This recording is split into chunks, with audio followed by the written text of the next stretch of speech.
अस्सलाम वालेकुम, welcome to नावल सुधु लाइब्रेरी चैनल। तो बढ़ते हैं अपने नावल की तरफ। नावल का नाम वीडियो के लास्ट में ही होगा। लड़की ये क्या है पानी में भीगे खड़े ज़रार हसन खान ने किस कदर हैरत से पूछा। उन्होंने साफ देखा था कि पौधों को पानी देती लड़की ने जानबूझकर पाइप का रुख इनकी तरफ किया था। ये पाइप है और मैं पौधों को पानी दे रही। ये तो मैं भी जानता हूँ कि ये पाइप है और आप पौधों को पानी दे रही हैं। मैं पूछ रहा था कि ये, उन्होंने अपने भीगे कपड़ों की तरफ इशारा किया, ये आपके कपड़े हैं। इंतहाई मासूमियत से कहकर लड़की दूसरी तरफ मुड़ गई। लाइट अचानक चली गई थी और वो अंदर की घुटन से घबराकर बाहर निकल आए थे। अगरचा 5 बज रहे थे लेकिन फिर भी फिजा में तपिश थी और धूप भी काफ़ी थी और ये लड़की धूप में पौधों को पानी दे रही थी। वो यूं ही बेख्याली में लॉन की तरफ आ गए थे। खुदा जाने ये लड़की कौन है, शायद पुप्पो की कोई नंद वगैरह। वो दोपहर को ही पहुंचे थे और अभी तक पुप्पो के अलावा उनकी किसी से मुलाकात नहीं हुई थी। और खावर अंकल दफ्तर में थे और बच्चे स्कूल में। उन्होंने रात भर सफ़र किया था इसलिए सो गए थे। 7 साल कबल जब वो अमेरिका में थे तो पुप्पो की शादी हुई थी, इसलिए खावर भाई के ख़ानदान के मुतालिक इन्हें कुछ इल्म ना था कि उनकी फ़ैमिली में कौन कौन है। 1 हफ़्ते कबल पूरे 8 साल बाद वो अचानक ही बगैर तलाक के वापस आ गए। दादी अम्मा ने कहा भी था कि रुबाब को तलाक कर दो, लेकिन वो इन्हें सरप्राइज़ देना चाहते थे। देखूंगा भला पुप्पो मुझे पहचानती हैं कि नहीं। बहावलपुर से रावलपिंडी तक का सफ़र खासा तवील था। रेलगाड़ी से पहले वो लाहौर आए थे। वहाँ एक दोस्त का कुछ सामान उसके घर पहुँचाना था और फिर घंटा भर वहाँ रुके। वहाँ से रावलपिंडी के लिए रवाना हुए थे और इसी सफ़र ने इन्हें थका दिया था। अगर लाइट ना चली जाती तो शायद वो कुछ देर और सोते। अब जाग गए थे तो उन्होंने सोचा गुस्ल कर लें। आधे तो वो नहा ही चुके थे। अपने भीगे कपड़ों पर एक नज़र डालकर उन्होंने फिर उस लड़की की तरफ देखा जो उनकी तरफ पुश्त किए अब लॉन की घास को नहला रही थी। इसके घने स्याह बालों ने इसकी पुश्त को ढांप रखा था। क्लिपिंग ने कहा था कि मशरिक मशरिक है और मगरिब मगरिब है। बेख्तियार ही दिल में उन्होंने इसके बालों को सराहा। लड़की सुनो, मैं लड़की नहीं हूँ। अच्छा, देखने में तो लड़की ही लगती हैं। वो ज़ेरे लब मुस्कुराए। मैं ज़ूफ़िशा हूँ। ज़ूफ़िशा अच्छा नाम है। तो बीबी ज़ूफ़िशा साहिबा, क्या खावर अंकल वापस ऑफिस से वापस आ चुके हैं? मैं उनके आ जाने की खबर नहीं रखती। मैं उनके आने जाने की खबर नहीं रखती। वो मुड़कर पाइप समेटने लगी। इन्हें हैरत का शदीद झटका लगा। कैसी अखड़ बदतमीज़ सी लड़की है ये। और क्या पुप्पो की शादी ऐसी बदतमीज़ लोगों में हुई है? अगर ये खावर अंकल की बहन है और यकीनन बहन ही होगी तो क्या खावर अंकल भी ऐसे ही हैं? उनका दिल बुरा सा होने लगा। मगर पुप्पो तो काफ़ी मुतमिन और खुश लगती हैं और ज़रूरी तो नहीं है कि अगर खावर अंकल की बहन ऐसी ही है बदतहजीब सी तो वो भी ऐसे ही हों। वो वापस जाने के लिए मुड़े और फिर बेख्याली में पूछ बैठे, पुप्पो कहाँ होंगी? ये उनके आराम का वक़्त है। इस बार जवाब कदर तहजीब से दिया गया तो उन्होंने किसी कदर गौर से इसे देखा। काफ़ी दिलकश लड़की थी। रंग गंदमी था लेकिन नकूश में बड़ी जाज़बियत थी। ख़ास तौर पर आंखें बहुत दिलकश थी। वैसे ये वक्त पौधों को पानी देने के लिए नहीं है। ज़रा धूप कम हो जाती तो। मेरे ख्याल में ये बात आप अपनी पुप्पो को समझाएं। उनका बस चले तो वो भरी दोपहर में उठाकर पानी देने का हुक्म दे दें। बात मुकम्मल करके वो तेज़ी तेज़ चलती हुई एक तरफ गायब हो गई। वो हैरत और अफसोस से उसे जाते हुए देखते रहे। ये लड़की उनकी पुप्पो के ख़िलाफ़ दिल में अच्छा खासा बुग़्ज़ रखती थी, उन्होंने सोचा। तभी उनसे इस तरह बदतहजीबी से बात कर रही थी। सास नंदों की रवायतें, नफ़रत और झगड़े उनके जहन में आ गए। जब वो पाकिस्तान में थे तो ऐसी दास्तानें अक्सर सुनने में आती रहती थी जो उनकी अम्मी भी कभी कभार बाब पुप्पो और दादी अम्मा के खिलाफ बोलने लगती थी तो वो बहुत झंझलाते थे। ज़रा तुम जागे। पुप्पो आंखें मलती हुई बाहर आ गई थी। शायद उनकी आंख भी गर्मी से खुल गई थी। जी, अंदर घबराहट हो रही थी। लाइट चली गई थी। हाँ भाई, क्या कहें, यहाँ अक्सर लाइट चली जाती है, बल्कि आना जाना लगा ही रहता है। मगर क्यों पुप्पो? ये बात तो हमारे हुक्मरान ही बता सकते हैं। क्या बात है पुप्पो? जब से आया हूँ ये महसूस कर रहा हूँ कि यहाँ हर शख्स जला भुना बैठा है, कोई खुश नहीं है। क्यों? चंद दिन रहोगे मेरी जान तो खुद ही पता चल जाएगा कि यहाँ इस मुल्क का क्या हशर हो रहा है। अंकल आगे आने ही वाले होंगे, तुम चलो अंदर, अभी तो काफ़ी गर्मी है यहाँ। मेरा ख्याल है लाइट आ गई है, बच्चे आ गए हैं।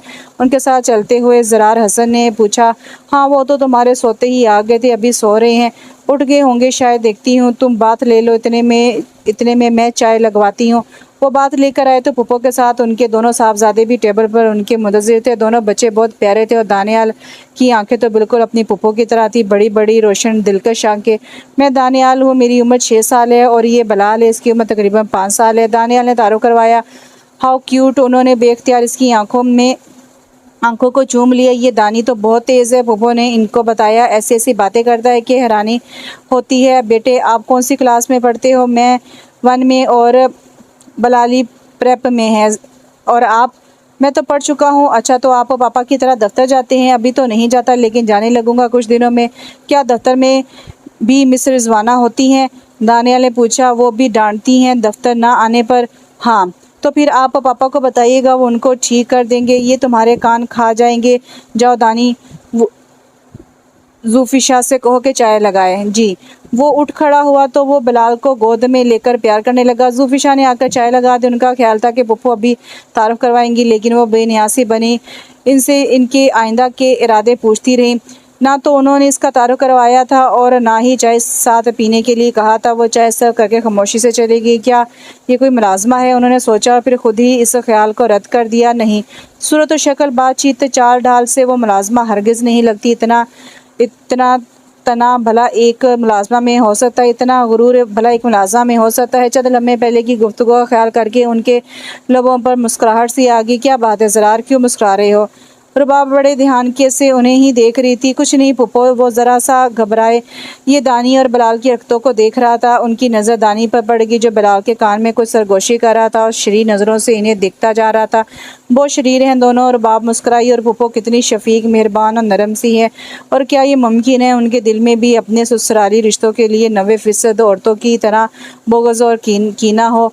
नहीं, मेरी पुप्पो ऐसी नहीं हो सकती।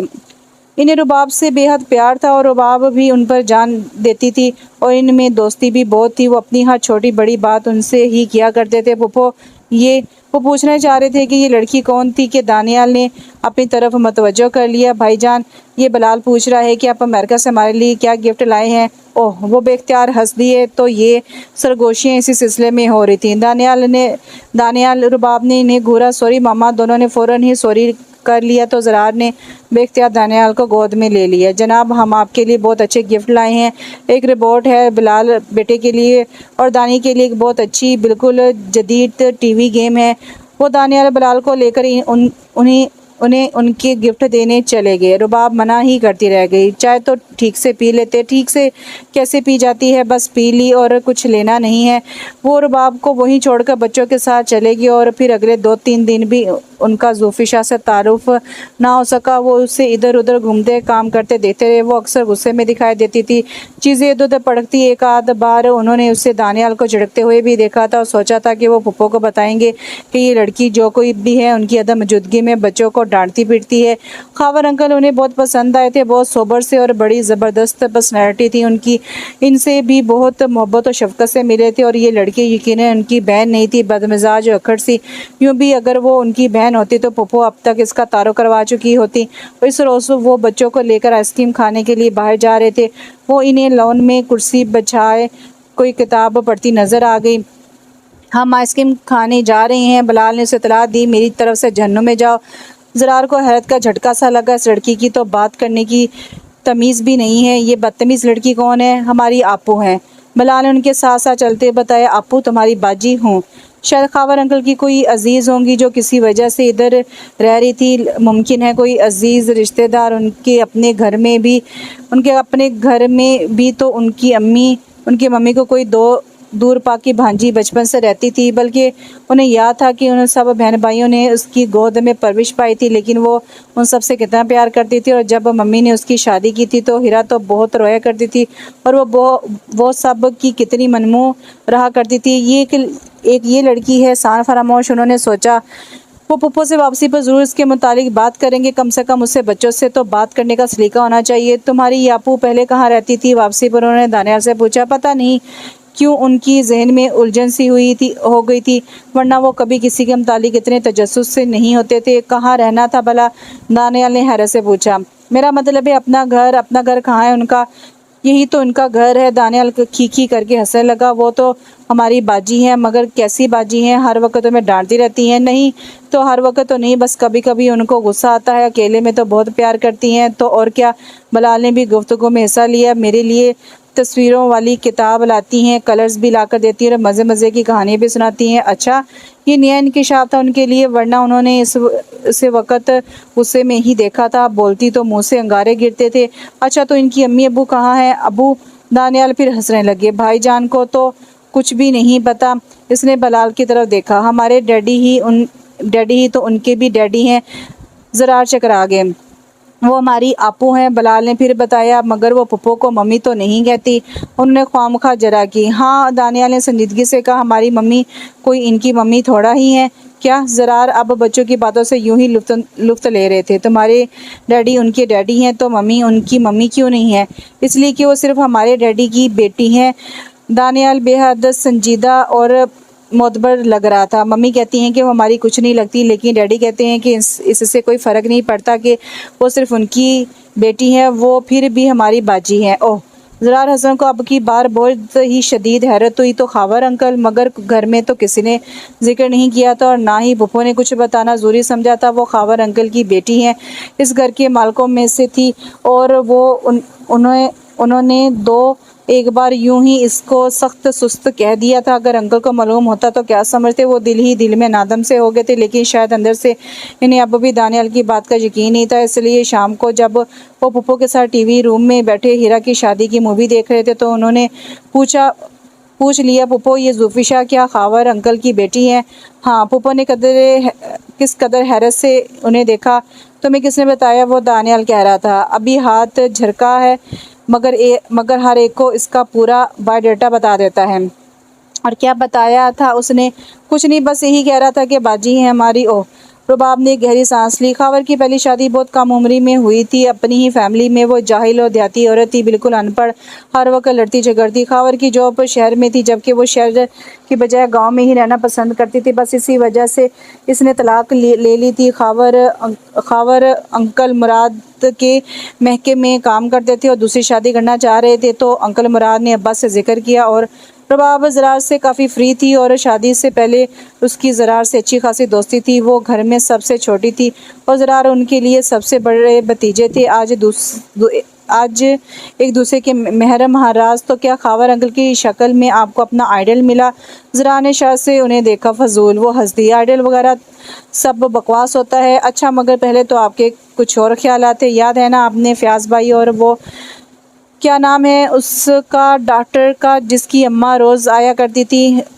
आपने महज इसलिए रिजेक्ट कर दिया था कि वो आपके आइडियल से मुशाबा नहीं थे। हालांकि बेचारे अच्छे खासे थे। इसी आइडियल के चक्कर में तो उन्होंने उम्र के बहुत सारे साल गंवा दिए थे, और फिर तो रंडवे और बूढ़े लोगों के ही रिश्ते रह गए थे। ऐसे में अम्मा उन्हें कोसती और अब्बा तरीम बड़ी नज़रों से इन्हें देखा करते थे। और अब जबकि वो मायूस होकर जॉब कर रही थी, अंकल मुराद की मार्फत आने वाले खावर मलिक का रिश्ता तो जैसे आसमान से टपक पड़ा था। अम्मा अब्बा तो उनसे पूछने की जहमत भी ना गवारा नहीं की थी, और ये हकीकत भी थी कि खावर मलिक में सिवाय इसके कि वो पहले से शादीशुदा थे और कोई खामी नहीं थी। ज़बरदस्त पर्सनैलिटी, बेहतरीन जॉब, बहुत खुशहाली, बहुत दौलतमंद, बल्कि दौलतमंद, बेहिसाब ज़मीनों की जायदादों के मालिक। और ये तो इन्हें शादी के बाद पता चला था कि उनकी ज़ात में वो सारी खूबियाँ मौजूद हैं जो वो अपने आइडल में देखा करती थी। नरम खो, मोहब्बत करने वाले, फ़र्क दिल, सुलझे हुए। खावर मलिक इनके आइडियल से बेहद मुशाबा थे। क्या सोच रही हैं आप? ज़रार शर से इन्हें देख रहे थे। देर आए दुरुस्त आए। वो भी हंस दी। ज़रार मुस्कुरा दी। इस रोज़ उन्होंने ज़ुल्फ़िशा को 2-3 बार इधर उधर जाते हुए गौर से देखा। अच्छी खासी प्यारी लड़की है, मगर शायद ये बद तहजीबी और गुस्सा इसे अपनी माँ से विरासत में मिला है, वरना खावर अंकल तो बहुत ही हलीम और नरम तबीयत के हैं। खावर अंकल जितने नरम मिजाज के हैं, इसका मिजाज इतना ही तलख है, हर वक्त गुस्से में भरी रहती हैं। इस रोज़ भी बिजली अचानक ही चली गई थी। वो घबरा कर बाहर निकले थे और फिर पानी पीने के ख्याल से किचन की तरफ आए तो वो बर्तन धो रही थी और बर्तनों को खूब पटक पटक कर रख रही थी। प्लीज़ गिलास दे दीजिए। जब से इन्हें ज़ुल्फ़िशा का पता चला था कि वो खावर अंकल की बेटी है, तो वो अदब अदाब का खासा ध्यान रखने लगे थे। उठा लीजिए, खुद ही सामने तो पड़ा है।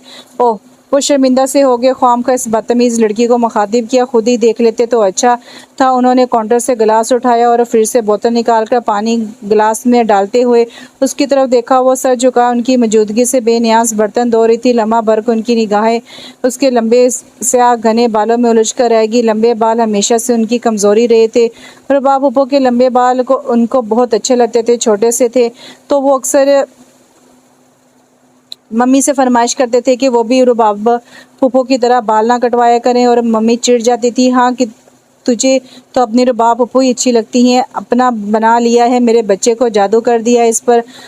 अम्मा तो अच्छी ही नहीं लगती। मम्मी की बातें याद करके उनके होठों पर मुस्कुराहट आ गई। ये नंद भाभी का रिश्ता भी कितना अजीब है। कहीं तो भाभियाँ नंदों को दुश्मन हो रही होती हैं, उनका उठना बैठना सुनना बोलना भी इन्हें खटकता है, और कहीं नंदे भाभियों के खिलाफ साजिशों में मसरूफ़ हैं। और मम्मी तो अक्सर इन्हें रुबाब फूफो के खिलाफ उकसाया करती थी, लेकिन तब वो मम्मी की बात एक कान से सुनकर दूसरे से उड़ा देते थे। अचानक ही ज़ुल्फ़िशा ने मुड़कर इन्हें देखा। क्यों, क्या कोई कॉमेडी नज़र आ गई है जो दांत निकाल रहे हैं? उन्होंने चूम कर इसे देखा और संजीदा हो गए। ज़ुल्फ़िशा, ये आप हर वक्त इतना गुस्से में क्यों रहती हैं?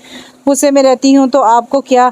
मुझे तो कुछ नहीं है, लेकिन आपकी अच्छी खासी शक्ल बिगड़ कर रह जाती है, दूसरों पर ख्वामख्वाह गलत तासुर पड़ता है। मसलन मैं पता नहीं क्यों यकायक वो शायद के मूड में आ गए, हालांकि तबन वो अच्छे खासे संजीदा थे। मैंने जब पहली बार आपको देखा तो गुमान हुआ कि शायद आप अभी मेंटल हॉस्पिटल से आ रही हैं।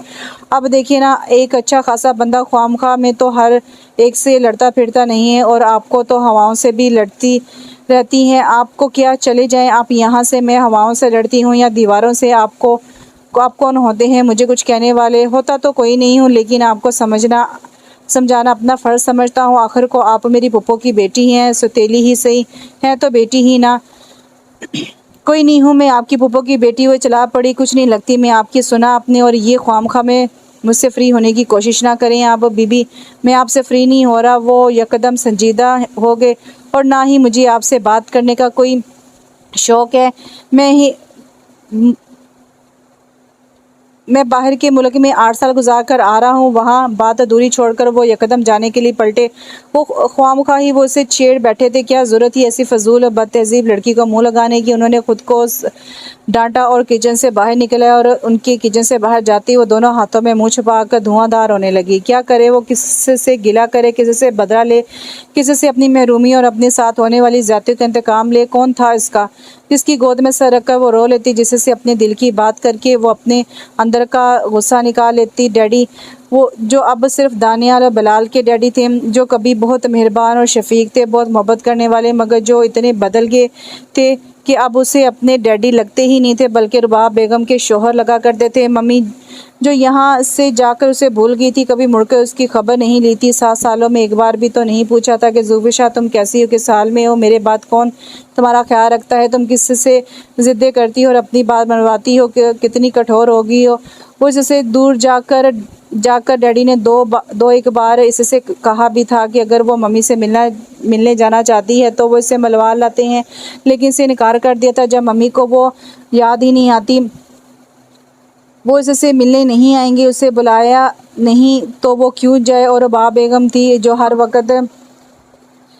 वक्त जली कटी सुनाती थी। दानियाल बलाल थे मोहब्बत करने वाले प्यारे प्यारे बच्चे, लेकिन जब उसे ख्याल आता कि ये रुबाब बेगम के बच्चे हैं जिनकी वजह से इसकी मम्मी को घर से जाना पड़ा, तो वो अपना गुस्सा उन पर निकालती। बाद में उसे नदामत भी होती, लेकिन वो क्या करती, किस पे अपना गुस्सा निकालती? सो वो हर एक से लड़ती रहती, बर्तनों से, दीवारों से, रुबाब बेगम से, दानियाल और बिलाल से।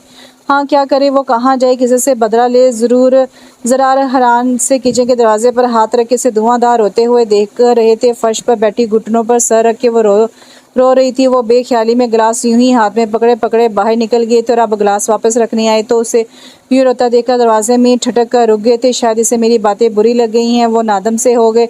ज़ुल्फ़िशा, उन्होंने आस्ते से पुकारा। ज़ुल्फ़िशा, प्लीज़ आप क्यों रो रही हैं? आई एम सॉरी, मुझे आपसे कुछ कहने का हक़ नहीं था। मैंने तो बस यूं ही कह दिया था, यूं ही आपकी बेहतरी के लिए। आप इतनी प्यारी हैं।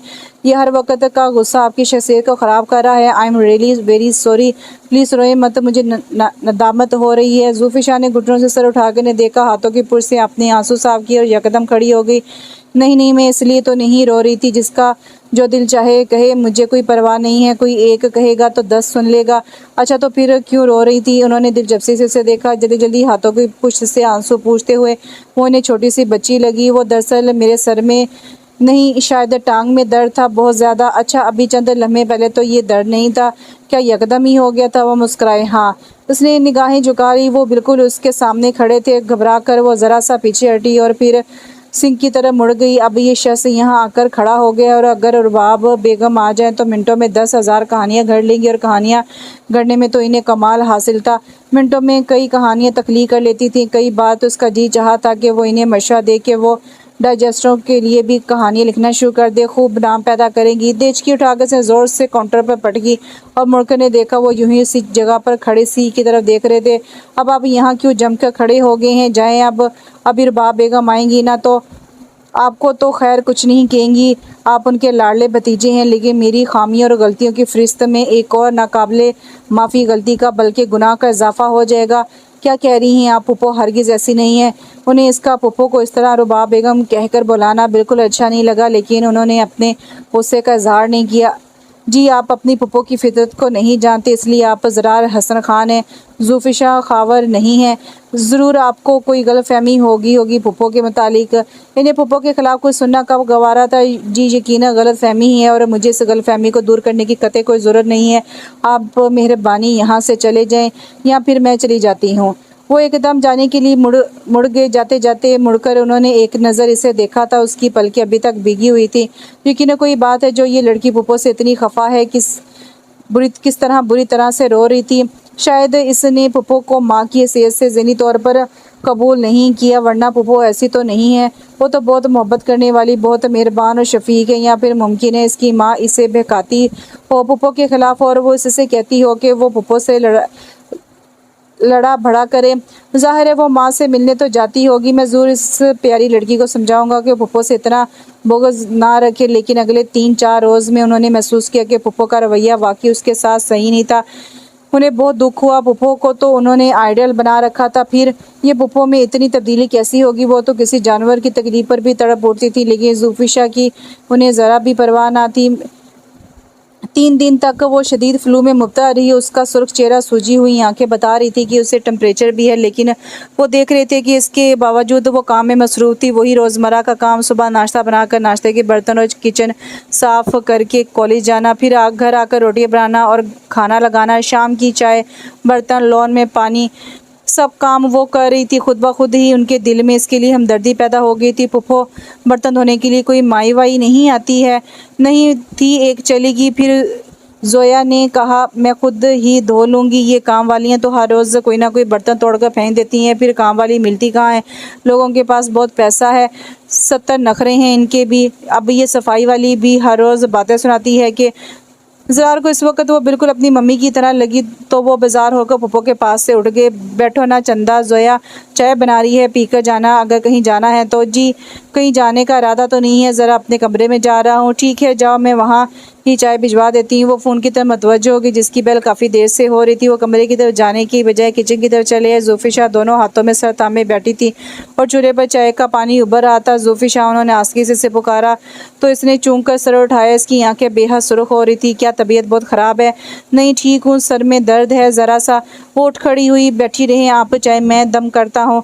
आप? इसने हैरत से आंखें फाड़ी। हाँ मैं। वो मुस्कुराए।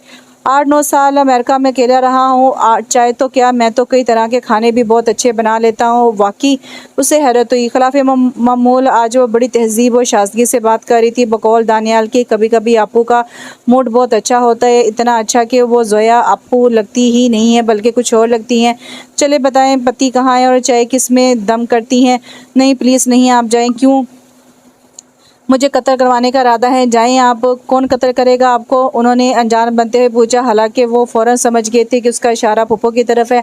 ये काम तो आप कर सकती हैं बड़ी आसानी से, उन्होंने ज़ेलब कहा था, लेकिन उसने सुन लिया। इसकी पेशानी पर शिकने पड़ गई। इसने गुस्से से ने गोरा, ये आपके पुप्पो का शोबा है लगता है। उन्होंने इस शोबे में मास्टर्स कर रखा है। दिन भर में वो अपने लफ्ज़ों से सैकड़ों दफ़ा बंदे को कत्ल करती हैं और मैं नहीं करती किसी को कत्ल वतल, मैं तो सिर्फ बदला लेती हूँ बोलकर। फिर भी मैं इतने जालिम लफ्ज़ तख्लीक नहीं कर सकती जितना आपकी पुप्पो कर सकती हैं। बेवकूफ़ लड़की, उनकी बात का मतलब नहीं समझी थी।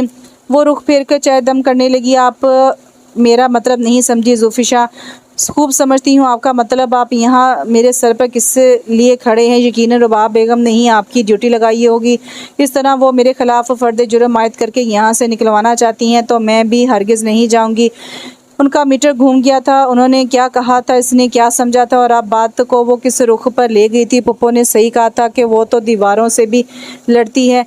मेरे डैडी का घर है, ये मेरा भी हक है इस पर। और अगर डैडी ने भी मम्मी के पास जाने को कहा तब भी नहीं जाऊंगी। जहर खा लूँगी, मर जाऊंगी, लेकिन मम्मी के पास नहीं जाऊंगी। पहले वो आए थे आपके भाई मोहतरम मुझसे हमदर्दी जताने। यकीनन इनको भी पुप्पो ने ही भेजा होगा ड्रामा करने के लिए और फिर खुद ही डैडी से शिकायत कर दी कि मैं उसकी आवाज़ भर गई, लेकिन फ़ौरन ही अपनी आवाज़ पर काबू पा लिया। डैडी ने मुझसे कहा था कि अब आइंदा ऐसी कोई बात हुई तो वो मुझे मम्मी के पास भेज देंगे, मगर मैं हरगिज़ नहीं जाऊंगी और मैं सचमुच कत्ल कर दूंगी आपकी फुप्पो बेगम का। वो बड़े तासुब से उसे देख रहे थे। फुप्पो ने यकीनन इस लड़की के साथ बहुत ज़्यादती की है। प्लीज़ आप गलत समझ रही हैं। फुप्पो ने मुझे से इस तरह की कोई बात नहीं की। मैं तो यूं ही मजाक कर रहा था आपसे। और यकीनन ये आपका घर है और इस घर पर आपका भी इतना ही हक है जितना पुप्पो का, दानियाल और बिलाल का। मैं आपको कभी ये नहीं कहूँगा कि आप ये घर छोड़कर जाएं कहीं। और मैं बात करूँगा पुप्पो से, शायद उनका रवैया आपके साथ सही नहीं है। मैंने महसूस किया है शायद ये सारा गुस्सा इसलिए आपके अंदर भरा हुआ है। नहीं प्लीज़, बिल्कुल नहीं, हरगिज़ नहीं। आपको इनसे कुछ कहने की ज़रूरत नहीं है और इनका रवैया मैं उसकी आदी हूँ। और मैं कौन सा काम हूँ, मैं भी बदला ले लेती हूँ। बर्तन तोड़कर वो मुस्कुराए। हाँ, कल ही तो उसने इसके जहेज़ के डिनर सेट की खूबसूरत प्लेटें जानबूझकर तोड़ दी थी और वो कितना जज्बर हुई थी, कितनी ही देर तक बड़बड़ाती रही थी। इसे खूब बुरा भला कहा था। अगर ज़रार ना होता तो वो इसे एक आधा थप्पड़ भी लगा देती। छोड़ें भी फुप्पो, चीज़ें तो टूटने के लिए ही होती हैं और ज़रार का ख्याल करके ही वो चुप हो गई थी। वो वरना तो सारा दिन वक़े से नए नए इरशादात होते रहते थे। वो मुड़कर चाय दम करने लगी। ज़रार वहीं किचन के दरवाजे के पास खड़े सोच रहे थे कि वो इस लड़की के लिए क्या कर सकते हैं। इस लड़की का तो मोहब्बत और हमदर्दी की ज़रूरत थी। इस लड़की को तो मोहब्बत और हमदर्दी की ज़रूरत थी। जुल्म तो इस पर हुआ था। उसकी माँ को इससे जुदा किया गया था और इसकी जगह कोई और औरत लाई गई थी। सो इस पर कोई भी रिएक्शन हो सकता था। पुप्पो को तो इससे इतनी मोहब्बत देनी चाहिए थी कि इसके दिल से माँ बाप की लैदगी का दुख निकल जाता। पुप्पो ने तो नफ्सियात में मास्टर्स की डिग्री ले रखी थी, फिर उन्होंने ऐसा क्यों किया? ज़रार, पुप्पो की आवाज़ से वो चूक पड़े। वो इनके बिल्कुल करीब खड़ी गहरी नज़रों से इससे ही देख रही थी। यहाँ क्या कर रहे हो? कुछ नहीं, मैंने सोचा खुद ही चाय अपने कमरे में लेता जाऊँ, लेकिन शायद अभी चाय बनी नहीं। जोया, ये तुम चाय कितने घंटों में तैयार हो ये तुम्हारी चाय कितने घंटों में तैयार होगी? तुम्हें कितनी बार बताया है कि ज़रार एक बार 4 बजे चाय पीते हैं, लेकिन मजाल इस लड़की पर कोई असर हो। एक कान से सुनती दूसरे कान से उड़ा देती है। हाथ पैरों में तो गोया जान ही नहीं है। ठूस ठूस कर खाती है और काम करते जान निकलती है। कोई बात नहीं, देर सवेर तो हो जाती है। वो वापसी के लिए मुड़े। चाहे उधर ज़रार के कमरे में ही ले आना। वो जोया को हुक्म देकर ज़रार के साथ ही उनके कमरे में चली गई।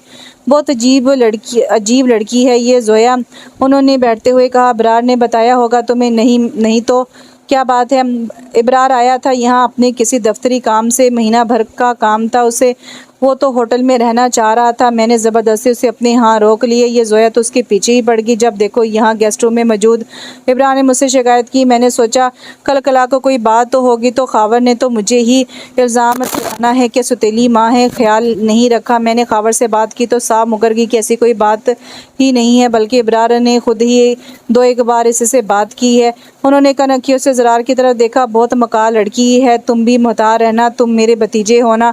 वो तो मौके की तलाश में रहती है, किसी न किसी तरह मेरे अजीज़ों को खावर की नज़रों में गिरा दे। पुप्पो ज़रार ने बहुत गौर से उन्हें देखा। चंद लम्हे पहले किचन में होने वाली गुफ्तगू का ख्याल करके उनका दिल बुरा हो गया।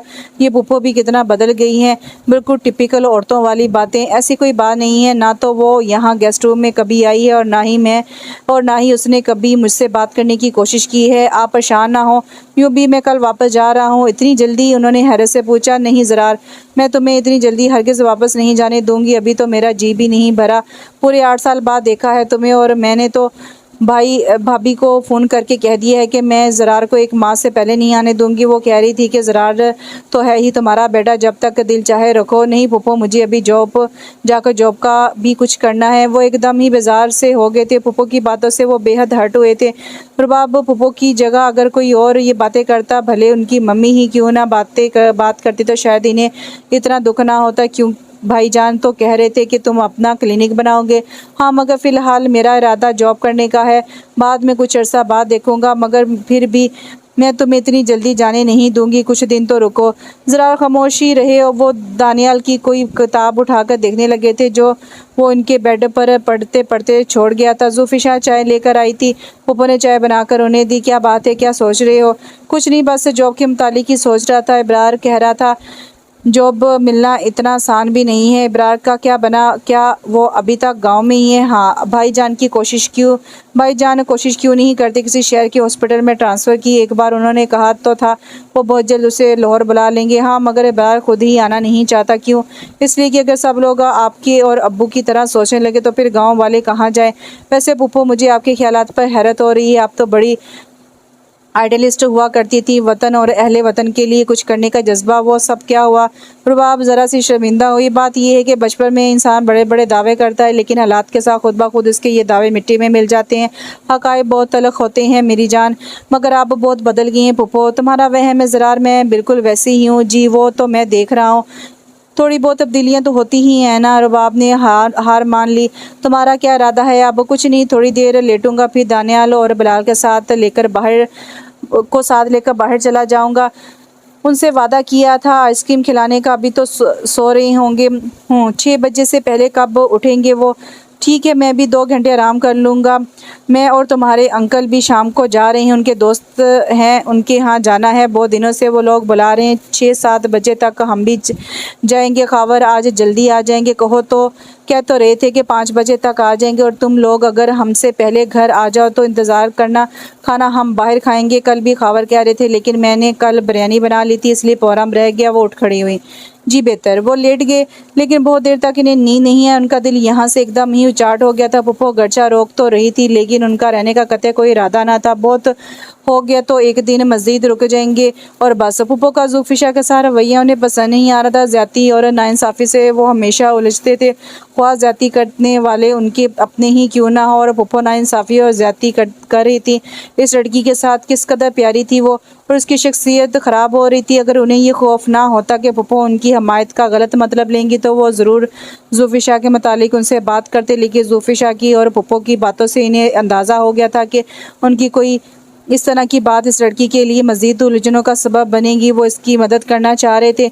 उनको ये एहसास बहुत शिद्दत से हो रहा था कि उस घर में उस लड़की के साथ बहुत बेइंसाफ़ी हो रही है। वो दिल ही दिल में बलाल और दानियाल के साथ इसका मुआवजा करने लगे, तो ये सास और भी बढ़ गया। सिर्फ पुप्पो ही नहीं, खावर अंकल भी उसके साथ इंसाफ नहीं कर पा रहे थे। वो गैर आदी तौर पर इसके मुतालिक सोचे चले गए, और यूं ही सोचते सोचते जाने कब नींद आ गई। और जब सोकर उठे तो उनका बाहर जाने का बिल्कुल मूड नहीं हो रहा था। क्या ख्याल है बच्चों, रात जब खाना खाने चलेंगे तो वापसी पर आइसक्रीम भी हो जाएगी। इस वक्त कुछ तबीयत ठीक नहीं लग रही। ठीक है, तो फिर हम पार्क में जा रहे हैं अदील के साथ। अदील कौन है? ये पड़ोस में रहता है, मोना आंटी का बेटा। हम अक्सर इसके साथ पार्क में जाते हैं। ठीक है, जाओ, लेकिन जल्दी वापस आ जाना। मम्मी घर पर हैं? नहीं, वो और डैडी तो गए, दानियाल ने बताया, और बिलाल को साथ लेकर चला गया। वो बात लेकर बाहर निकले तो वो टीवी लॉन्च में फ़ोन पर किसी से बात कर रही थी। तब टीवी देखने का इरादा मुलतवी करके वो वापसी के लिए मुड़े, तो बात करते करते यकायक इसकी आवाज़ ऊँची होगी तो वो रुक गए। वो कह रही थी, नीली तुम नहीं जानती, तुम्हें नहीं पता, मम्मी ने यहाँ से जाने के बाद मेरी खबर तक नहीं ली। 7 सालों में एक बार भी पलट कर नहीं पूछा कि मैं ज़िंदा हूँ या मर गई हूँ। मेरा कितना दिल चाहता है कि उनसे मिलने को, मगर उन्होंने कभी मुझे बुलाया नहीं, कभी मुझसे मिलने नहीं आए, कभी ख़त नहीं लिखा, कभी फ़ोन नहीं किया।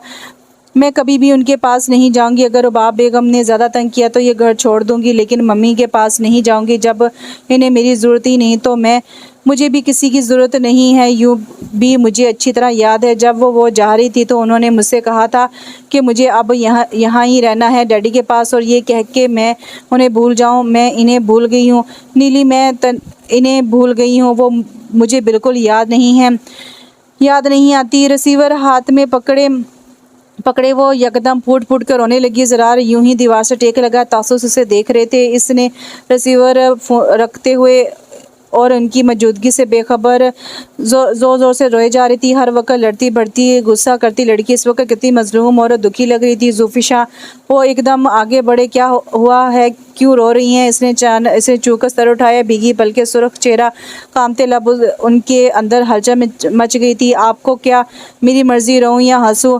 हाथों की पुश से जल्दी जल्दी आंसू पूछते हुए इसने कहा, क्या पता कोई मतलब ही हो। मुस्कुराए, मगर मुझे आपसे कोई मतलब नहीं है और ना ही मैं आपको के किसी सवाल का जवाब देने की पाबंद हूँ। ठीक। वो फिर मुस्कुराए, आप मेरे सवालों का जवाब ना दे लेंगी? प्लीज़ इन खूबसूरत आंखों पर इतना जुल्म ना करे। पहले भी एक मर्तबा आप इतनी ही रवानी से आंसू बहा चुकी हैं। क्या दरिया जमा कर रखे हैं अपने अंदर? दरिया हो या समुंदर, आपको क्या दिलचस्पी है मुझसे? जाएं, जाकर अपनी फूफो से बात करें। मेरा आपका कोई रिश्ता नहीं है। रिश्ता होता नहीं तो बनाया जाता है बीबी, और फिर एक इंसानियत का, हमदर्दी का रिश्ता भी तो होता है। जी, ऐसे ही रिश्ते निभाने का शौक़ है तो जाकर कश्मीरियों से और अहले बोसीना से हमदर्दी कीजिए। मुझे आपकी हमदर्दियों की ज़रूरत नहीं है। बहुत खूब। उन्होंने गौर से उसे देखा। अब वो बिल्कुल पहले जैसे लग रही थी। भीगी रुखसारों को इसने साफ़ कर लिया था और यही वो चाहते थे।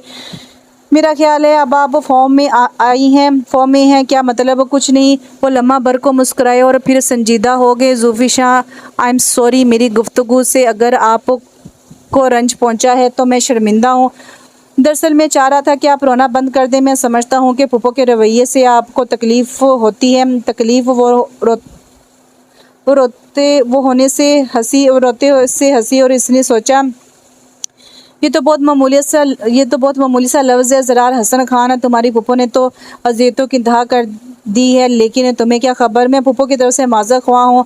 फूफो तो बहुत अच्छी थी, बहुत प्यार करने वाली, मोहब्बतों की ख़मीर से गुंदी हुई। पता नहीं वो ऐसे क्यों हो गई हैं। मैं उनसे बात करूँगा। आप बात करेंगे? वो चल पड़ी। हरगिज़ नहीं। सुबह आपकी समझ में मेरी बात नहीं आई थी। क्यों आप मुझे दरबदर करने पर तुले हैं? मैंने आपसे किसी हमदर्दी की भीख नहीं मांगी और ना ही आपसे हमायत करने के लिए कहा है। समझे, अपनी फूफो से मेरा जिक्र करने की ज़रूरत नहीं है। वो जाते जाते मुड़ी और सुने, मुझे आपकी हमदर्दियों की कतई कोई ज़रूरत नहीं है। मैं वही हूँ, ज़ुल्फ़िशा खावर, बदतमीज़ बदतहज़ीब लड़की। समझे आप? वो तेज़ी से बाहर चली गई और वो हिलते पर्दे को देखते रह गए। अजीब लड़की है ये, मगर शायद इसको कहीं कोई बहुत गहरी चोट लगी है फूफो की तरफ से। वो वहीं बैठकर टीवी देखने लगे। बहुत दिलचस्प मूवी आ रही थी, सस्पेंस से भरपूर। दानियाल और बिलाल भी आ गए थे और वहाँ बैठे बैठे अपना होमवर्क कर रहे थे। फूफो और खावर अंकल भी आए तो वो तब भी टीवी लॉन्च में ही थे।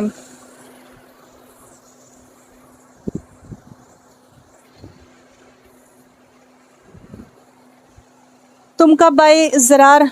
हम तो गए ही नहीं थे, भाईजान की तबीयत अच्छी नहीं थी, दानियाल ने बताया। अच्छा। फूफो की नज़रें इन्हें बड़ी मशकूक सी लगी, ऊपर से नीचे तक टटोलती हुई। वो बाजार से हुए? क्या हुआ था तबीयत को? कुछ नहीं फूफो, बस यूं ही सर भारी हो रहा था, सोचा वापसी पर आइसक्रीम खिला दूंगा। अच्छा, और ये ज़ुल्फ़िशा कहाँ है? उन्होंने दानियाल से पूछा। पता नहीं, अपने कमरे में होगी। उनके चेहरे पर इत्मीनान सा उतर आया। ये सारा वक्त कमरे में घुसी रहती है या तुम्हें चाय वगैरह का भी पूछा है? चाय पीकर ही सोया था, ज़रार ने जवाब दिया। लेकिन वो तो खाने के बाद तुम पीते हो, मगर शाम की चाय तो पीनी ही थी ना। इस लड़की को खुद से कभी एहसास नहीं होगा क्या करना है। गज़ब खुदा का, मैं घर पर नहीं थी तो ज़ुल्फ़िशा ने ज़रार को शाम की चाय भी तक नहीं पूछी। उन्होंने मुड़कर खावर से कहा, बच्ची है, नहीं ख्याल रहा होगा, खुद तो वो आदी नहीं है ना। खावर साहब ने आस्ते से कहा, और तुम लोगों ने दूध पिया था? वो दानियाल की तरफ मुड़ी। जी, हमने पी लिया था। अच्छा, जाओ ज़ुल्फ़िशा को बता दो कि हम बाहर जा रहे हैं खाना खाने। चलो उठो, ज़रा देर हो गई है तो रश हो जाएगा। जहाँ हम जा रहे हैं वहाँ इस वक्त बहुत रश होता है, बाज़ औक़ात तो इजाफ़ी टेबल लगानी पड़ती है। जी। ज़रा उठ खड़ा हुआ। ज़ुल्फ़िशा नहीं जाएंगी साथ? बिल्कुल गैर आदी तौर पर उन्हें पूछ लिया। नहीं। रबाब बेगम ने बहुत गहरी नज़रों से उन्हें देखा। वो नहीं जाती। किसी कहती है पढ़ाई का हर्ज होता है, यूँ भी उसे चाइनीज़ पसंद नहीं है। ज़रार खामोश हो गई, लेकिन फूफो की नज़रों से इन्हें बहुत उलझन हो रही थी और फिर ज़ुल्फ़िशा की बातें भी मुसलसल इनके ज़हन में उलझन पैदा कर रही थी। इन्हें डर था कि अगर वो यहाँ रहे तो ज़रूर इसकी हमायत करेंगे और ये चीज़ शायद इसके हक़ में अच्छी नहीं हो। चुनांचे डिनर से वापसी पर उन्होंने रबाब को बता दी कि वो सुबह वापस जा रहे हैं और फिर उनके बेहद इसरार पर भी वो ना रुके और वापस आ गए। बहावलपुर आकर कई दिन तो मसरूफियात में गुजर गए। दोस्त अहबाब का आना जाना लगा रहा। अजीज़ों रिश्तेदारों के हाथ दावतों की मसरूफियात भी रही, लेकिन इन मसरूफियात में कभी कभी ज़ुल्फ़िशा का ख्याल आ जाता। लड़ती बढ़ती रोती हुई ज़ुल्फ़िशा, खुदा जाने पुप्पो ने इसके साथ क्या जुल्म किया है कि वो ऐसी हो गई है। कई बार उनके ज़हन में ख्याल आया था। उस रोज़ बड़े दिनों बाद बिल्कुल फरागत थी। हीरा भी ससुराल से आई हुई थी और इब्रार भी घर पर था। दोनों छोटी बहनें इन्हें घेर कर बैठी थी। भाईजान, अब आपकी शादी हो जानी चाहिए, अगर इजाज़त हो तो हम आपके लिए लड़की देखें। हीरा ने कहा तो उनकी मम्मी झट से बोली, हो जानी चाहिए क्या मतलब भाई, अब शादी करना है? मैंने तो सबसे कह रखा है कि कोई अच्छी लड़की हो तो बताएं। हीरा, तुम भी अपने ससुराल में देखना, मियाँ तुम्हारी कोई पसंद हो तो बता दो, बाद में गिला ना करना। उनके वालिदैन तुम्हारी कोई पसंद हो तो बता दो, बाद में गिला ना करना। उनके वालिद भी गुफ्तगू में हिस्सा लिया। नहीं, मेरी कोई पसंद नहीं है मम्मी, जो चाहें कर लें, लेकिन मैं फ़िलहाल शादी नहीं करना चाहता, ज़रा सेट हो जाऊं, फिर पहले इब्रार की कर लें, ये तो सेट हो चुका है। वाह, इब्रार की कैसे कर लें, वो छोटा है, पहले तुम्हारी होगी और फिर शादी कोई आज थोड़ी हो जाएगी। पहले लड़की ढूंढेंगे, फिर रिश्ता डालेंगे, बात पक्की होगी, तब तक तुम सेट हो जाओगे। हमारा तो ख्याल था वहाँ से एक आधी भाभी और दो दर्द बच्चों के साथ तशरीफ़ लाएंगे, मगर जहाज़ से अकेले उतरते देखकर सख्त मायूसी हुई थी। इब्रार ने इन्हें छेड़ा, सच बताएं, कहीं वहाँ किसी को इंतज़ार करने का तो नहीं किया? नहीं, वो मुस्कुराए। हाँ, अगर तुम जाते तो शायद एक अदद भाभी सबको मुफ्त में मिल ही जाती। आप एक अदद की बात कर रहे हैं, मुमकिन था कि एक से ज़्यादा हमें पसंद आ जाती, और आपको पता है हम दिल तो किसी का नहीं तोड़ते। इब्रार ने कहकर लगाया, यार क्या अभी भी तुम एक अदद शादी मेरी जगह नहीं कर सकते? अपनी बारी पर फिर एक और कर लेना। ज़रार ने इसे छेड़ा, क्यों नहीं की जा सकती? बस ज़रा मम्मी डैडी मान जाए, बंदे को तो कोई इतराज़ नहीं है। मियाँ इस वक्त चहक रहे हो, कल जब शादी होगी तो एक से ही तौबा कर लोगे। डैडी ने भी हिस्सा लिया। ये दिलचस्प नोक-झोंक काफ़ी देर तक जारी रही। ज़रार भी महफूज होते रहे, लड़कियों के देखने के प्रोग्राम बनते रहे। हीरा और दोनों छोटी बहनें बहुत पुरजोश थी। ज़रार ने भी कोई इतराज़ नहीं किया था, लिहाजा लड़कियां पसंद करने की मुहिम ज़ोरों शोर से शुरू हो गई थी। दो एक लड़कियां इन्हें भी दिखाई दी, इंतहाई मॉडर्न और छिछोरी सी। ऐसी लड़कियों की तो वहाँ भी कोई कमी ना थी। तो बेटा फिर तुम बताओ ना, कैसी लड़की हो? मम्मी ने पूछा। मम्मी, बस सादा सी मशर की लड़की हो।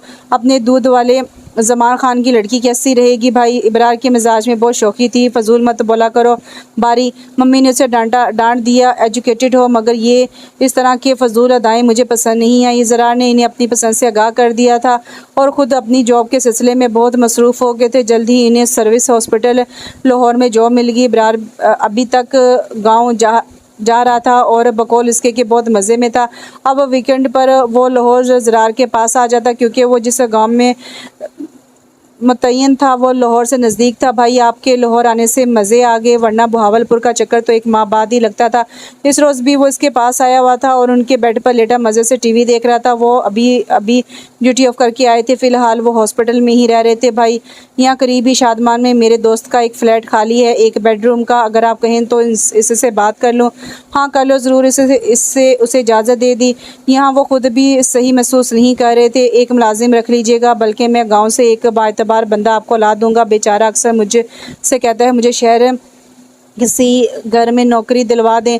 ठीक है, तुम आज ही अपने दोस्त से बात कर लेना, शाम को इकट्ठे चलेंगे, आप फ्लैट भी देख लीजिएगा। और हाँ, भावलपुर बात हुई हूँ, आज दोपहर में मम्मी का फ़ोन आया था, सब ठीक है, कोई प्रोग्रेस नहीं हुई? क्या मतलब यही लड़की के सिलसिले में? नहीं, मम्मी ने जिक्र तो नहीं किया। भाई, एक लड़की है मेरी नज़र में, मशरकी हुस्न का शहकार, सादगी का पैकर, एजुकेटेड, लंबी घनी जुल्फ़ें, बस अब ज़्यादा शायरी ना करो, बताओ कौन? बस ज़रा एक खामी है। क्या काटती है? ज़रार हंसे। थोड़ा इब्रार उठकर बैठ गया था। मजाक ख़त्म। भाई, आपने ज़ुल्फ़िशा को देखा है? खावर अंकल की बेटी, कैसी लगी वो आपको? ज़ुल्फ़िशा, उन्होंने चूम कर इब्रार को देखा। भीगी पलके लिए गुस्से से बोलती ज़ुल्फ़िशा एकदम उनके सामने आ गई। दिल में ज़रा सी हलचल हुई। ज़ुल्फ़िशा, देखा था, अच्छी लड़की है, प्यारी सी, तो फिर आप इससे क्यों नहीं शादी कर लेते? भाई, वो बहुत अच्छी लड़की है और आपके लिए बहुत मौजू है, मैं मम्मी से बात करूं? लेकिन ज़रार ने गहरी नज़रों से उसे देखा। पुप्पो तो कह रही थी कि वो तुम में इंटरेस्टेड थी और शायद तुम भी। इब्रार का रंग यकदम सुर्ख हो गया। लम्हे भर को वो बिल्कुल चुपसा हो गया। पुप्पो जो कहती हैं फजूल कहती हैं, और पुप्पो ने उस लड़की के साथ बड़ी ज़्यादतियाँ की हैं। 4-5 साल पहले जब मैं रावलपिंडी गया था तो वो एक सहमी हुई खौफजदा सी लड़की थी। पुप्पो के ज़रा ऊंचा बोलने पर उसकी आंखें बरस पड़ती थी और उन दिनों मैंने देखा था कि पुप्पो का रवैया उसके साथ बड़ा नारवा है। हालांकि तब वो 12-13 साल की मासूम सी बच्ची थी और अब तो कोई 6 माह पहले मैं गया तो वो कुछ बदली बदली लग रही थी। फुप्पो उससे सख्त सुस्त कहती थी तो वो भी बाज़-औक़ात तर जवाब देती। दानियाल बलाल को डांटती पीटती थी, मगर यार ये तो रद्द-ए-अमल है, वरना फ़ितरतन वो बुरी नहीं है बल्कि सादा और हमदर्द लड़की है, मोहब्बत करने वाली। मैंने एक माँ वहाँ रहकर इसका मुशाहिदा किया। यकीन करे भाई, अगर मैं अपनी एक हमजमा लड़की से शादी का वादा ना कर चुका होता तो इस लड़की से, मेरा मतलब है ज़ुल्फ़िशा से, शादी ज़रूर कर लेता। ख़ास तौर पर इस इल्ज़ाम के बाद जो पुप्पो ने इस पर लगाया था। हालांकि बात सिर्फ इतनी सी थी कि वो शदीद बुखार में मुब्तला थी और खावर अंकल अपने किसी दफ्तरी काम से कराची गए हुए थे और मैंने उसका चेकअप किया था। इसके लिए मेडिसिन लाया, फिर इसका ब्लड टेस्ट करवाने के लिए उसे साथ ले गया था। मेरा ख्याल था कि उसे टाइफाइड हो गया है और ब्लड टेस्ट से ये साबित हो गया था। बाहैसियत डॉक्टर के भी ये मेरा फ़र्ज़ बनता था, लेकिन पुप्पो बाय गॉड उन्होंने तो ऐसी ऐसी बातें की। मैं तो इसी रोज़ एक दोस्त के पास चला गया, हालांकि अभी चंद रोज़ का काम बाकी था। मेरे वहाँ पर उस पर इस क्या गुज़री ये मुझे नहीं मालूम। मेरे बाद उस पर क्या गुज़री ये मुझे नहीं मालूम। तुम्हारे बाद इस पर जो भी गुज़री बहरहाल अच्छी नहीं गुज़री होगी, ज़रार ने आस्ता से कहा। आप ज़ुल्फ़िशा के मुतालिक सोचिएगा। ज़रूर हैरत है मुझे, पहले ज़ुल्फ़िशा का ख्याल क्यों नहीं आया भाई। आपकी लाइन क्लियर हो तो हम भी कहीं हमारी होने वाली बेगम साहब हमारा इंतज़ार करते करते किसी और को ही प्यारी ना हो जाए, सोचूंगा ज़रार ने कहा। मगर सिराज जब वो बेड पर लेटे तो ज़ुल्फ़िशा अपनी तमाम तर रानाइयों के साथ उसके सामने थी और सारी रात रूप बदल बदल कर उनके सामने आती रही। अरे ये लड़की तो मेरे दिल में छुपी बैठी थी और मुझे ख़बर तक न थी। शायद पहली नज़र में ही वो इन्हें अच्छी लगी थी। पाइप उठाती, आंखों में शाल छुपाए कहती हुई, ये पाइप है और मैं पौधों को पानी दे रही हूँ, थैंक यू। इब्रार सुबह बिस्तर पर लेटे लेटे उन्होंने ज़ेलब कहा, तुम अगर ज़ुल्फ़िशा का जिक्र ना करते तो अनजाने में मैं ख़ुद पर जुल्म कर जाता। शायद इसीलिए इन्हें कोई लड़की पसंद नहीं आ रही थी, वो इनके दिल के अंदर मौजूद थी। वो ज़रार हसन ख़ान 8 साल अमेरिका में गुजार कर आए और दिल आया तो किस पर, और ये बात उसके लिए भी सरप्राइज़ ही होगी। वो फैसला करके एकदम मुतमिन से हो गए थे, और वरना कभी कभी अजीब सी बेचैनी हो जाती थी कि जाने मम्मी कैसी लड़की पसंद कर लें, पता नहीं वो इसके साथ एडजस्ट कर पाएंगी या नहीं, पता नहीं इसका मिजाज कैसा होगा। शक्ल सूरत तो सानवी बात है और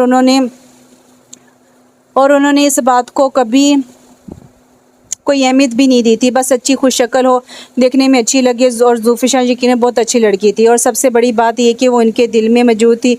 अब कि वो बहावलपुर गए तो बहनों ने लड़कियों की एक लंबी फ़हरिस्त तैयार कर रखी थी। इब्रार भी इनके साथ ही गया था और मोना की तैयार करदा फ़हरिस्त इसने ही ज़रार को दिखाई थी। लीजिए भाई, ये तो इन लड़कियों की क्वालिफ़ाई हैं और ज़रूरत पड़ने पर तस्वीर भी यहाँ की जा सकती। मेरे ख्याल में इसकी ज़रूरत नहीं है, क्योंकि हमें तुम्हारा अकलौता इंतखाब पसंद आया है।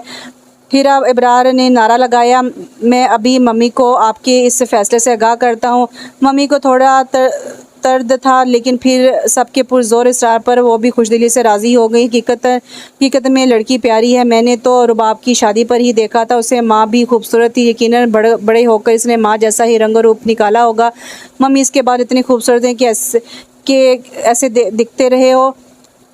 हीरा तो बहुत पुरजोश हो रही थी। मैंने उसे एक शादी में देखा था, फैसल के दोस्त की शादी में। हम रावलपिंडी गए थे ना पिछले दिनों, तो बस वहाँ ही मिली थी। वो हैरत है मुझे अब तक ख्याल क्यों नहीं आया। और ये ज़रार भाई कितने गुन्ने हैं, इतने दिन हो गए वहाँ से आए हुए, बताया तक नहीं। हम ख्वाह लड़कियाँ ढूंढ कर हलकान होए जा रहे थे। बेचारे ज़रार भाई को भी ये राह मैंने दिखाई है। इब्रार ने फ़ख्र से कॉलर झाड़े, वरना वो तो इतने मासूम है कि शायद अपने 12 रोज़ क़याम में ये तक भी पता ना चल सका कि वहाँ कोई लड़की भी रहती है। जब फैसला हो गया तो फ़ौरन ही रुबाब को फ़ोन किया गया। पहले तो वो चुप होगी, फिर आसगी से कहा, क्यों ज़रार के लिए लड़कियों की कमी है क्या? नहीं, मगर सबको ज़ुल्फ़िशा पसंद है। मगर भाभी, ज़ुल्फ़िशा का मिजाज बड़ा नहीब ऐसा है, मैं नहीं समझती कि ज़रार जैसे सोबर लड़की के साथ उसका गुजारा हो सकेगा। आप एक बार फिर सोच लें तो मैं खावर से बात करूँगी। मम्मी आप पुप्पो की बातों में हरगिज़ ना आएँ, वो बहुत प्यार से मिजाज की लड़की है। पुप्पो को तो इससे खुदा वास्ते का बैर है। सुतेली जो है, मैं अपनी आंखों से बहुत कुछ देख कर आया हूँ। ज़रार भाई का और इसका जोड़ बहुत अच्छा रहेगा और आपको भी घर लाकर इसकी खूबियों का पता चलेगा। आप पुप्पो से बात करने की बजाय डैडी से कहें, वो बराह रास्त खबर अंकल से बात करेंगे, वरना पुप्पो कभी रिश्ता नहीं होने देंगे। और जहाँ तक मैंने अंदाज़ा लगाया है कि ज़रार भाई को भी वो पसंद है, ये उनकी फरमाबरदारी है कि उन्होंने सब कुछ आपकी पसंद पर छोड़ दिया है। इब्रार भी उड़ती चिड़िया के पर गिनता था। हाँ, मैंने भी महसूस किया है कि तुम्हारी पुप्पो कुछ खुश नहीं हुई थी, तो बस फिर आप डैडी से कहें वो आज ही बात कर लें। और जब खावर अंकल से बात की गई तो इन्हें कोई इतराज़ ना हुआ। ज़रार इन्हें बहुत पसंद आया था। ये तो मेरी खुशकिस्मती है और ज़ुल्फ़िशा की खुशनसीबी, लेकिन फिर भी चंद रोज़ तक मैं ज़ुल्फ़िशा से बात करके जवाब दूंगा। फिर इसकी माँ से भी बात करना ज़रूरी है। और फिर चंद दिन बाद ही उनकी तरफ से हाँ हो गई। ज़रा खुश थे, इनका बड़ा दिल चाह रहा था कि एक बार उससे मिलें, इससे पूछे कि ये सरप्राइज़ कैसा लगा, क्या वो खुश है, क्या वो अब भी इस तरह पटर पटर जवाब देगी या शर्माएगी।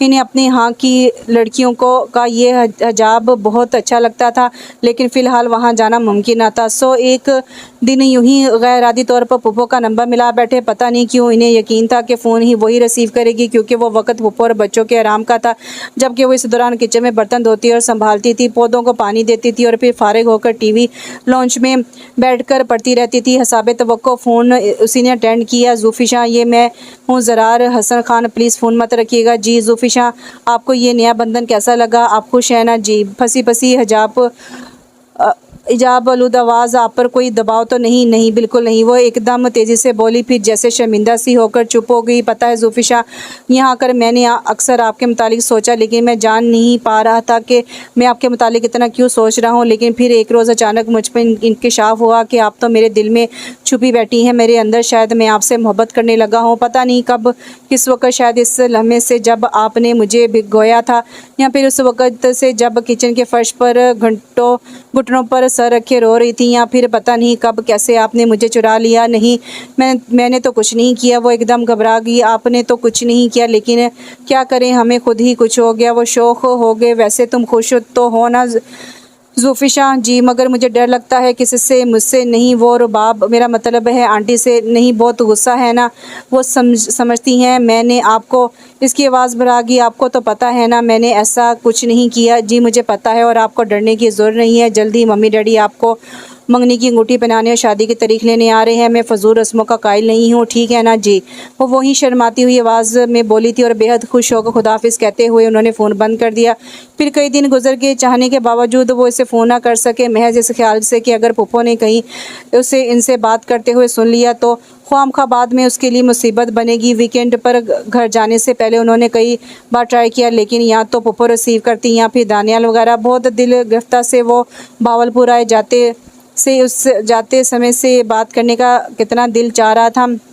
बहरहाल भावलपुर जाकर लड़ाई करूँगा उन्होंने सोचा था, लेकिन भावलपुर आते ही जो इंकिशाफ गुड़िया ने किया वो बहुत तकलीफदा था। पुप्पो का फ़ोन आया था। ज़ुल्फ़िशा को शायद ये रिश्ता पसंद नहीं था, शायद वो कहीं और शादी करना चाहती थी, इसलिए वो घर छोड़कर अपनी माँ के पास चली गई हैं। नहीं, झूठ, गलत, उन्होंने बेख्तियार कहा। ये गलत नहीं है भाई, पुप्पो ने खुद बताया है और मम्मी ने आपके लिए एक लड़की पसंद की है, बहुत ही प्यारी है, ज़ुल्फ़िशा से भी प्यारी। आप देखेंगे तो हैरान रह जाएंगे। गुड़िया जाओ, मुझे तंग नहीं करो। वो तके तके से बेड पर गिरे पड़े। ज़ुल्फ़िशा के हवाले से उन्होंने कितने ख्वाब देखे थे। जब से इब्रार ने उसका जिक्र किया था, उन्होंने अपना आप खोया था, खो जाता था, तब से वो हर लम्हा उनके लिए उनके साथ रही थी। ये कैसे मुमकिन है? खुद अगर उन्होंने इससे बात ना की होती तो पुप्पो की बात पर यकीन भी किया जा सकता था, मगर वो तो खुद इससे बात कर चुके थे। उसका वो हिजाब आलूद लहजा, वो शर्माना सा इतराफ़, और वो फिर वो कितनी खुद खौफज़दा थी, पुप्पो से डर रही थी। उन्हें इसकी अपने क़याम के दौरान ही कई बातें याद आ गई। क्यों आप मुझे यहाँ से निकलवाना चाहते हैं? एक बार इसने कहा था, लेकिन पुप्पो ने ही कोई साजिश की है। वो एकदम उठ खड़े हुए और सीधे मम्मी के कमरे में है। मम्मी, ये गुड़िया क्या कह रही है? बेटा सही कह रही है, मगर मम्मी मैं जानता हूँ ये सही नहीं है। पुप्पो ने गलत बयानी से काम लिया है। नहीं मेरी जान, खावर का फ़ोन भी आया था, बहुत शर्मिंदा थे और माजरत कर रहे थे। हालांकि पहले उन्होंने ज़ुल्फ़िशा की मर्ज़ी मालूम की थी, मगर खैर तुम्हारे लिए लड़कियों की कमी नहीं है। नहीं मम्मी, जोफिशा नहीं तो कोई भी नहीं, उन्होंने सख्ती से कहा और बाहर चले गए। मैं खुद पुप्पो से बात करूंगा। अपने कमरे में इधर उधर टहलते हुए उन्होंने बेचैनी से सोचा और फिर अपने इरादे पर अमल भी कर डाला। कैसे वो मेरी जान रुबाब चहक रही थी। पुप्पो वो संजीदा थे, मुझे जोफिशा का पता करना था। जोफिशा तुम्हारे काबिल नहीं थी ज़रार।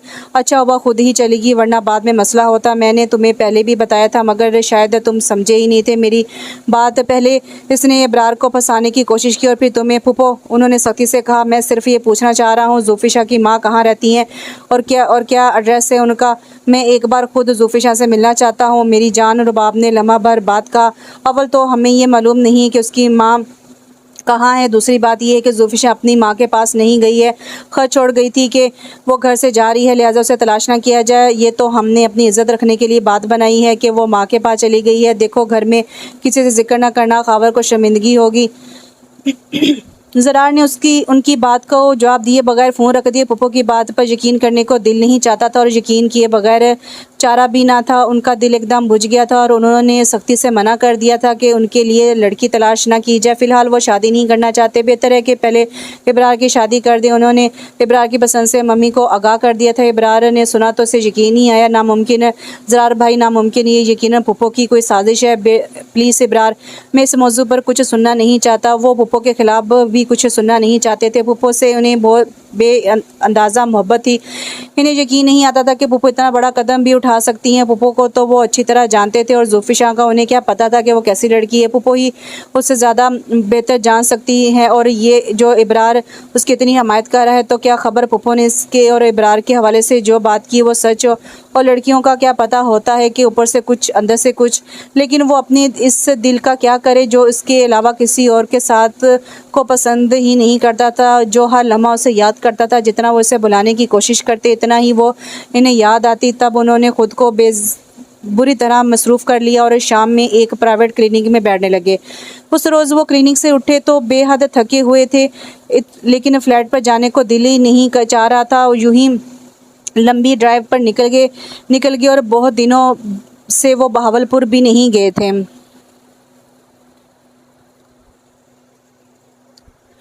उलझन हुई थी इन्हें मम्मी की ज़िद, बहनों की इल्तिजा, मम्मी का इसरार के पहले उन्हीं की शादी होगी, फिर इब्रार की। हालांकि ना सिर्फ ये कि वो डॉक्टर फातिमा को देख चुकी थी बल्कि इब्रार से उसकी बात भी पक्की कर दी थी, लेकिन शादी से वो पहले ज़रार की ही करना चाह रही थी और ज़रार ख़ुद को इसके लिए मादा नहीं कर पा रहे थे। पता नहीं क्यों वो लड़की जोफिशा इन्हें भूलती ही ना थी।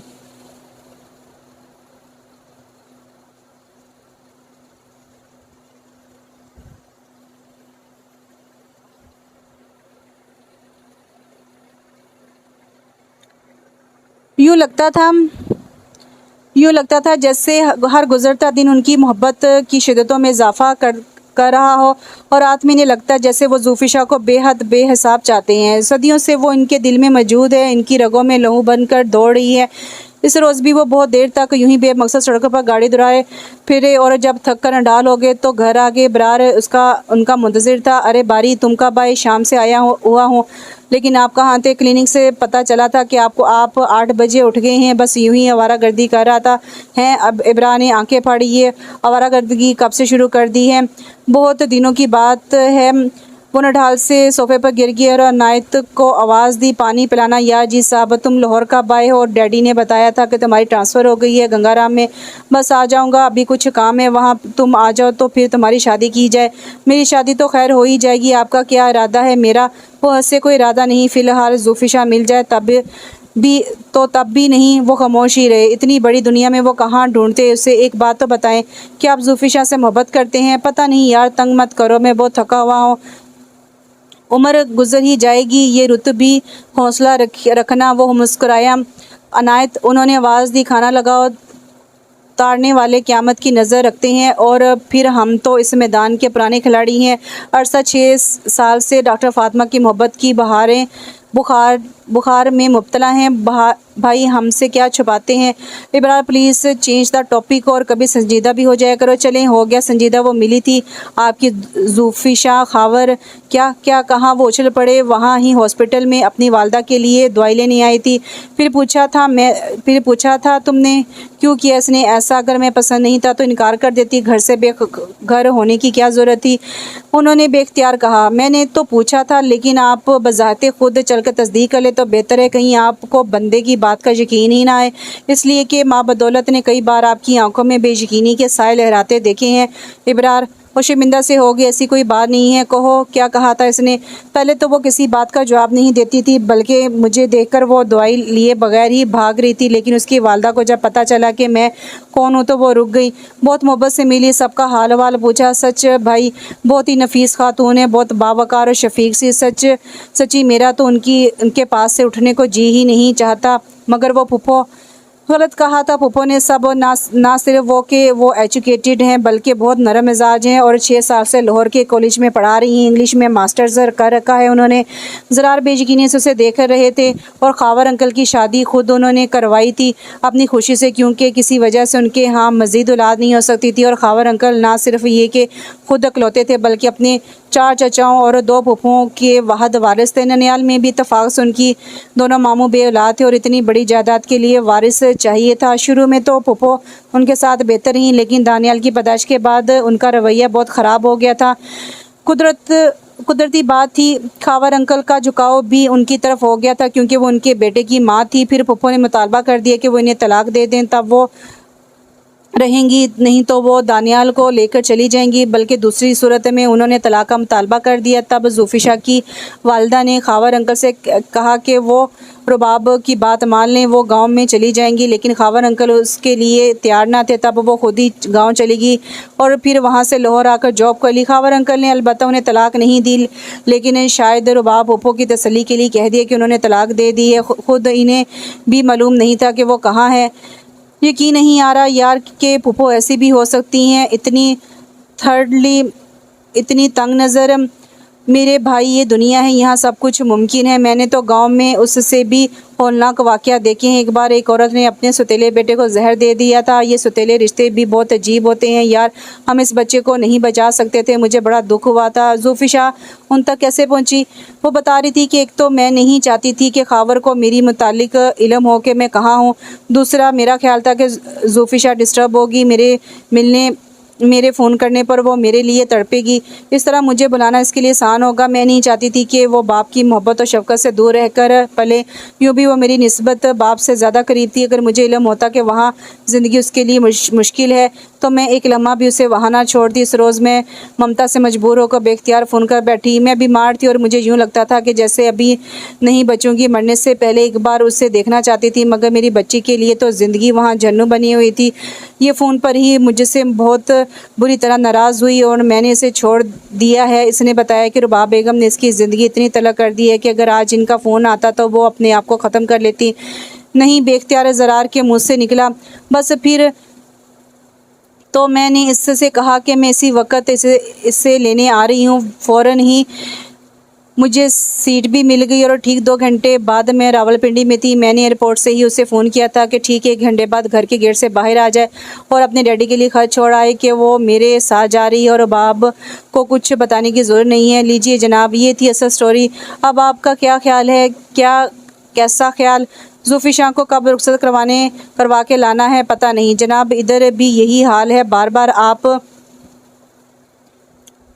का पूछा जा रहा है कि जनाब इससे बदगुमान तो नहीं हुए वगैरह वगैरह। और इस वक्त मैं आपको लेने आया हूँ क्योंकि ज़ूफ़िशा की वालदा तब्दीली आबो हवा की गर्ज से गांव में ही मुकीम है और ये क़याम मज़ीद 1 माह तक है। इब्रार की बात का यकीन करने के बावजूद वो खुद ज़ूफ़िशा और उसकी अम्मी से मिलने चाहते थे, तस्दीक करना चाहते थे। आखिर फूफो ने ऐसी क्या बात कह दी थी कि जिससे उसकी ज़िंदगी में इतनी तलखी हो गई थी, वो मरने पर तैयार हो गई थी। सो वो अगली सुबह ही इब्रार के साथ गाँव पहुँच गए। इन्हें देखते ही ज़ूफ़िशा के होंठों पर मुस्कुराहट आ गई, बल्कि जोगी वो बहुत प्यारी लग रही थी, पहले से कहीं ज़्यादा। अरे आप तो बहुत प्यारी लग रही हैं ज़ूफ़िशा। बेख्तियार उनका दिल चाहा कि वो कहें, लेकिन वो खामोश रहे।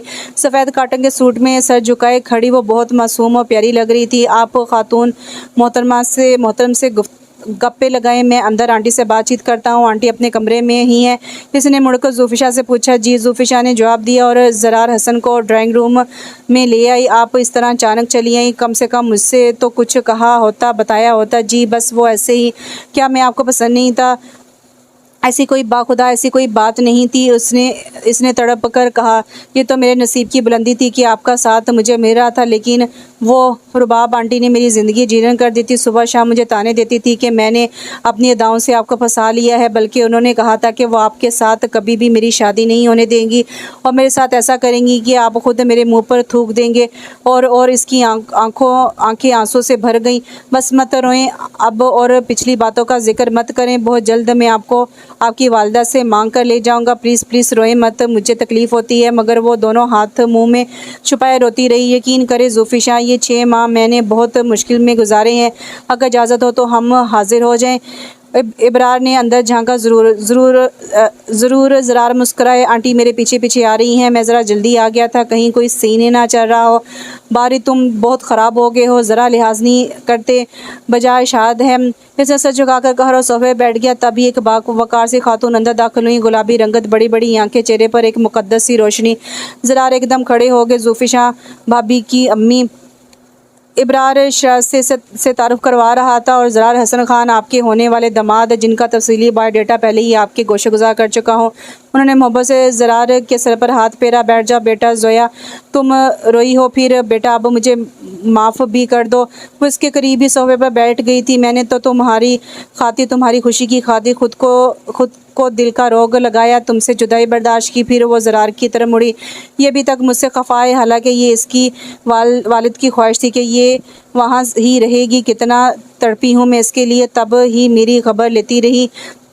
इसने रूठे लहजे में कहा। यार अब माफ़ भी कर दो आंटी को। इब्रार ने कहा तो वो मुस्कुरा दी। वो कितनी बदली मुख्तलिफ लग रही थी, नरमी और शास्तगी से बात करती हुई उस ज़ुल्फ़िशा से बिल्कुल मुख्तलिफ, जो दीवारों से भी लड़ती थी। ज़रार उसे दिलचस्पी से देख रहे थे। वो शर्मा कर उठ गई। उस रात वहाँ से वापस आकर दोनों भाई सीधे भावलपुर चले गए। तो फिर मुख्तलिफ मुज़ाकरात के बाद मम्मी और डैडी को इब्रार के साथ गांव रवाना करके ज़रार रावलपिंडी पहुँच गए। रुबाब इन्हें देखकर खिल उठी थी। कैसे हो मेरी जान? ये अचानक कैसे आना हुआ? मैं तो खुद तुम्हारे लिए बहुत उदास हो रही थी और भावलपुर आने का प्रोग्राम बना रही थी। बस 1-2 रोज़ में दानी और बलाल की छुट्टियाँ होने वाली हैं। मैं अपनी शादी की दावत देने आया था। मम्मी डैडी तारीख तय करने गए हैं। अरे तुम्हारी बात तय पा गई, कमाल है। भाभी ने मुझे बताया तक नहीं किससे कब कौन है। बात तो 6 माह पहले ही तय पा गई थी। ज़ुल्फ़िशा से अब तारीख लेनी थी शादी की। उनका मुंह हैरत से खुला और बंद हो गया। वो कहाँ मिली तुम्हें? बड़ी देर बाद उन्होंने पूछा। आपने तो इसके लिए ज़िंदगी के दरवाजे बंद कर दिए थे। लेकिन पुप्पो, मैं तो आपको आइडलाइज़ करता था। मुझे नहीं मालूम था कि आप गाँव की देहाती जाहिल लड़कियों की तरह इतनी तंग दिल, इतनी थर्ड दिल होंगी। आप जो आलमगीर मोहब्बत की और इंसानियत की बातें करती थी, खुद इंसानियत के दर्जे से इस हद तक गिर गई कि पहले तो एक सादा दिल औरत को इसके घर से महरूम किया और फिर एक मासूम लड़की के पीछे पड़ गई सिर्फ इसलिए कि उसे आपने जन्म नहीं दिया था। आपने मुझे बहुत हर्ट किया पुप्पो। वो बोलता रहा और रुबाब सर झुकाए सुनती रही। खावर अंकल हैरान से कभी उसे देखते तो कभी रुबाब को। ज़रार बेटा मुझे माफ़ कर दो, मैं भटक गई थी, हासिद हो गई थी। वो बहुत नादम थी। माफ़ी जाकर उस अजीम औरत से मांगे जिसने आपकी डिमांड पर चुपचाप अपना घर आपके हवाले कर दिया। मैं कल ही जाऊंगी और बाजी को मना कर ले आऊँगी। खावर प्लीज़ आप भी मुझे माफ़ कर दें। वो बाकायदा रो रही थी। ज़ुल्फ़िशा की शादी और रुखसती यहाँ से होगी, अपने बाप के घर से। बेटियाँ बाप के घर से ही रुखसत होती अच्छी लगती हैं। मैं ज़ुल्फ़िशा के पाँव पकड़ लूँगी। वो यकीनन मुझे माफ़ कर देगी अपनी माँ की तरह। वो भी एक आला ज़रफ़ लड़की है, मुझे उम्मीद है। प्लीज़ खावर आप भी कुछ बोले ना। वो ज़ोर कतार रोने लगी तो खावर ने आगे बढ़ के इसके कंधे पर हाथ रख दिया। ज़रार भी मुस्कुरा दी और कल की सुबह ज़ुल्फ़िशा के लिए एक और सरप्राइज़ लेकर तुलू होगी। रात बदल गई थी। खुदा को उन पर और ज़ुल्फ़िशा पर रहम आ गया था, वरना अगर ज़ुल्फ़िशा ना मिलती तो ज़िंदगी कितनी बेरंग और बेमज़ा होती। एक पुरसुकून सांस लेते उन्होंने कुर्सी की पुर्श से टेक लगाकर आंखें मूंद ली। तो यहाँ पे ये नावल ख़त्म हुआ। नावल का नाम था गुज़र जाएगी ये रुत भी और इसकी राइटर है निगत सीमा। अच्छा, ये नावल डाइजेस्ट के होते हैं और डाइजेस्ट के नावल ऐसे ही ख़त्म होते हैं जैसे कि वो यहाँ पर एंड हुआ कि रुत बदल गई थी और खुदा उन पर और ज़ुल्फ़िशा पर रहम आ गया था, वरना अगर ज़ुल्फ़ी शाह ना मिलती तो ज़िंदगी कितनी बेरंग होती और बेमज़ा होती। एक पुरसकून सांस लेते हुए उन्होंने कुर्सी की पुर से टेकल का आंखें मूंद ली, मतलब कि वो अगले दिन जाके उससे माफ़ी मांग लेगी और फिर सब कुछ ठीक हो जाएगा। फिर उन्होंने शादी की तारीख भी रख दी। लेकिन अगर कोई और नावल होता, वेब नावल होता या कुछ और होता, तो उसके आगे भी मेंशन होता, जैसे कि वो शादी होगी और फिर शादी तक दिखाया जाता कि ज़रार हसन खान की शादी ज़ुल्फ़ी शाह से हुई और उनकी ज़िंदगी आगे से मुकम्मल हो गई। तो कैसा लगा आपको ये नावल बताइएगा कमेंट्स में, और मेरी राय से आप इत्तेफाक करते हैं तो कमेंट्स में बताइएगा। इंशाल्लाह नए नावल के साथ हाज़िर होती हूँ। अल्लाह हाफ़िज़।